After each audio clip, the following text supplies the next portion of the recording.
Quando se trata de doenças físicas prolongadas, às vezes Deus escolhe curar e às vezes não. Aqui está Nancy DeMoss Wolgemuth. Eu tive uma amiga querida que partiu para estar com o Senhor não faz muito tempo. Ela perdeu a vida para a doença de Lou Gehrig, que é uma esclerose lateral amiotrófica, ou ELA. Houve um poder, um fruto, uma fragrância e uma beleza que surgiu da doença, até mesmo da morte, que trouxeram glórias a Deus. Este é o Aviva Nossos Corações, com Nancy DeMoss Wolgemuth, na voz de Renata Santos. Estamos estudando Marcos 5, aprendendo sobre uma mulher que sofria de uma doença física por 12 anos, e Jesus a curou. Bob Lepine, o co-apresentador do Family Life Today, tem acompanhado essa série conosco, e ontem começou uma sessão de entrevista com Nancy e vai continuar hoje sobre como encontrar algumas aplicações práticas dessa história. Aqui está Bob. Às vezes, quando as pessoas enfrentam uma aflição física, isso as faz pensar: o Senhor tem uma lição para mim nisso? Quando você está em uma cama de hospital, ou até mesmo quando está presa em casa e não pode ir trabalhar ou cuidar das crianças, você pensa: ok, Senhor, o que estás tentando me mostrar e ensinar? Às vezes conversamos com as pessoas que estão nessa situação e talvez elas digam: tentei descobrir, mas não sei o que o Senhor está tentando me ensinar. Devemos continuar a tentar entender o significado de enfrentar desafios físicos duradouros e a buscar por discernimento ou lições que podem estar ocultas nessas experiências? Quando falamos de doenças físicas, todos estamos sujeitos a doenças físicas prolongadas, mesmo pessoas tementes a Deus. Uma amiga querida partiu para estar com o Senhor não faz muito tempo. Ela tinha 42 anos e era mãe de 4 filhos. Ela perdeu a vida para a doença de Lou Gehrig, que é uma esclerose lateral amiotrófica. Uma mulher piedosa. Deus não escolheu curá-la, embora muitas pessoas tenham orado, acreditando que Deus poderia e pedindo a Deus para curá-la. Tenho certeza que minha amiga Janice, durante aquele processo de meses, buscou discernimento e pediu a Deus para mostrar a ela, especialmente antes de saber que era terminal: Senhor, há algo que tu estás tentando me dizer? A doença física é algo que Deus pode usar em nossas vidas, mas é algo que o inimigo também pode usar. É aí que precisamos de discernimento.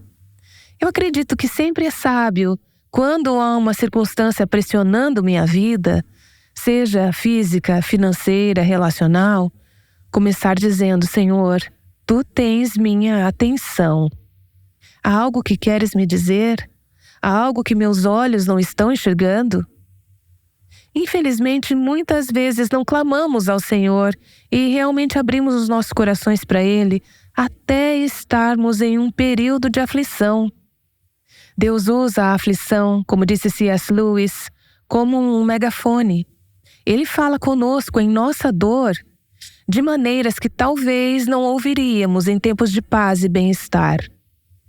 Acredito que é válido começar dizendo: Senhor, há um problema em minha vida devido ao pecado, desobediência, incredulidade?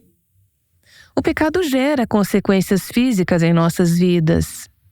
Existem algumas questões físicas, distúrbios gastrointestinais às vezes, algumas condições cardíacas, algumas condições de derrame, que às vezes podem ser causadas por amargura não resolvida, culpa não resolvida, relacionamentos que não estão corretos, porque os nossos corpos não foram projetados para suportar a pressão do pecado não confessado. É apropriado dizer: Senhor, há algo que estás tentando me mostrar sobre minha vida ou sobre os teus caminhos? Agora tens a minha atenção, eu estou ouvindo, estou disposta a ouvir. É aí que Tiago 5 diz que, se houver uma aflição física, devemos, em determinados momentos, chamar os anciãos e, com o processo de confissão de pecados, nesse contexto, orar pela cura. Onde há pecado que causou a aflição física, podemos acreditar em Deus para a cura e libertação disso, à medida que confessamos o pecado. Há outras vezes, porém, em que a doença, embora toda doença e morte em última análise remetem ao pecado, mas pode haver doença em sua vida ou na minha vida que não esteja diretamente ligada ao nosso pecado. Embora todas nós sejamos pecadoras, uma doença não precisa necessariamente estar associada ou ser consequência do pecado. Costumamos ser rápidas demais em tentar ligar os pontinhos entre as aflições que experimentamos e as causas espirituais. Somos particularmente propensas a fazer isso com outras pessoas. É mais fácil para nós conectar os pontos na vida de outra pessoa, talvez, do que na nossa própria vida. Eu acredito que há momentos em que uma doença ou aflição física, e você pode colocar nessa categoria ou outros tipos de aflição como perda material, como isso é apenas o resultado de viver em um mundo caído. Jesus não prometeu que seríamos poupadas disso. Na verdade, Ele disse que teríamos aflições neste mundo, mas também prometeu que nos daria a graça para passar por elas, para suportá-las e para ver Deus glorificado através disso.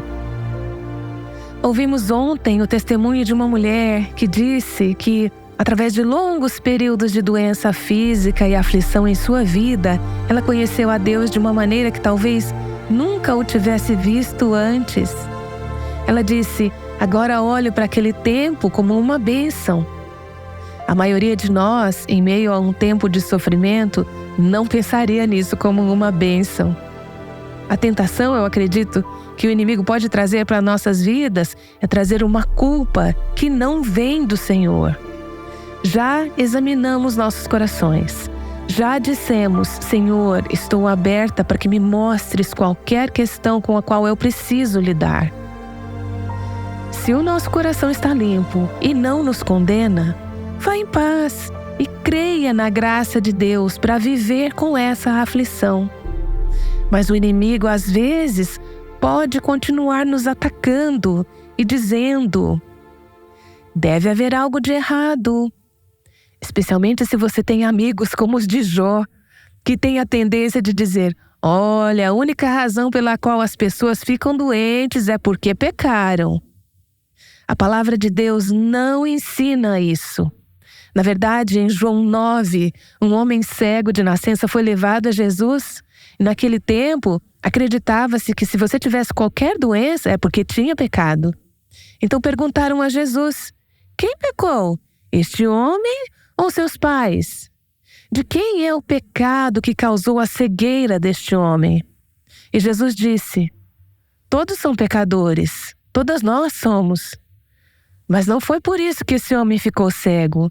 Sua cegueira é para que a glória de Deus e o poder de Deus possam ser vistos em sua vida, para que Deus possa receber glória. Naquele caso, Deus recebeu glória pela cura do homem cego. Mas vi outras situações em que Deus recebeu grande glória, porque alguém estava disposto a suportar o sofrimento prolongado e a doença física e ainda assim agradecer a Deus no meio disso.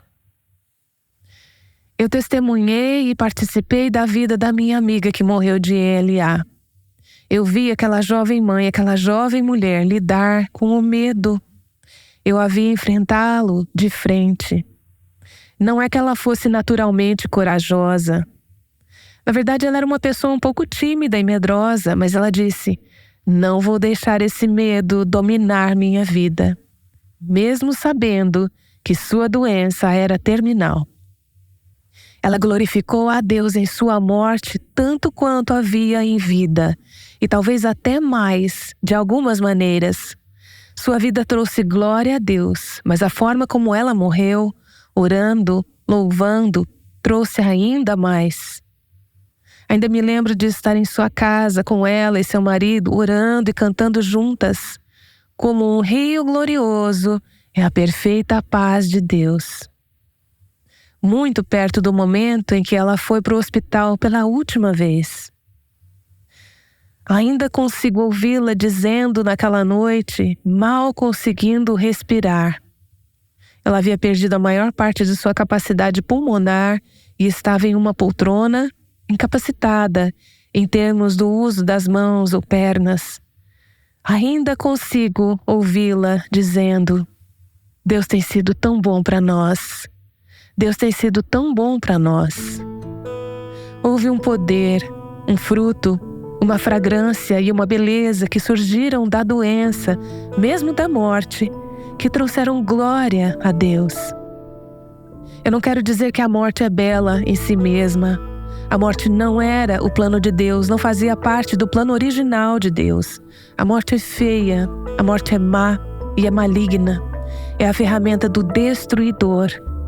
Mas em Cristo, a morte e a doença não têm mais o seu aguilhão. Elas não podem nos controlar, não podem governar nossas vidas, não podem arruinar nossas vidas se estivermos em Cristo, porque Ele foi vitorioso sobre Satanás e sobre a morte. No meio da aflição física, podemos dizer: Senhor, peço por cura, oro por isso. Ele diz que nossas petições devem vir do nosso coração, mas dizemos como Jesus fez: o que eu realmente quero mais do que minha vontade é que a tua vontade seja feita. E ao pensar sobre perder a vida, não há como não olhar para Jesus indo para a cruz e entregando a sua vida, disposto a suportar a agonia física, a dor e finalmente a morte, mas por um propósito maior e mais elevado. Ele sabia que ao entregar a sua vida, Deus seria glorificado e os propósitos redentores de Deus seriam cumpridos neste mundo. Então ele disse: sim, Pai, eu aceito. E a morte não conseguiu derrotá-lo. Além da cruz, além da morte, além da dor, além da perda, há a ressurreição, há uma nova vida. Lembre-se, este não é o capítulo final. Esta doença não será para sempre. Pode ser por toda a vida, mas não será eterna. Haverá libertação de toda a dor, toda lágrima, todo sofrimento. Tudo será apagado naquele grande dia eterno. É nisso que precisamos manter os nossos olhos. Quando estamos passando por momentos difíceis, precisamos da perspectiva eterna que Nancy DeMoss Wolgemuth nos proporcionou hoje. Hoje tivemos uma perspectiva eterna sobre um assunto essencial. Esse é o tipo de mensagem que você pode esperar do Aviva Nossos Corações. Queremos ensinar as mulheres a aplicar verdades bíblicas a questões práticas que enfrentam, e você pode nos ajudar. Contamos com o apoio financeiro de nossos ouvintes. Sua doação nos ajudará a dar às mulheres a perspectiva certa em uma cultura de mensagens confusas. Você pode fazer sua doação através do site www.avivanossoscoracóis.com. Gostamos de resolver problemas rapidamente. Não gostamos da ideia de sofrer por 12 anos, como a mulher em Marcos 5 fez. Como devemos responder quando nos deparamos com um problema que simplesmente não desaparece?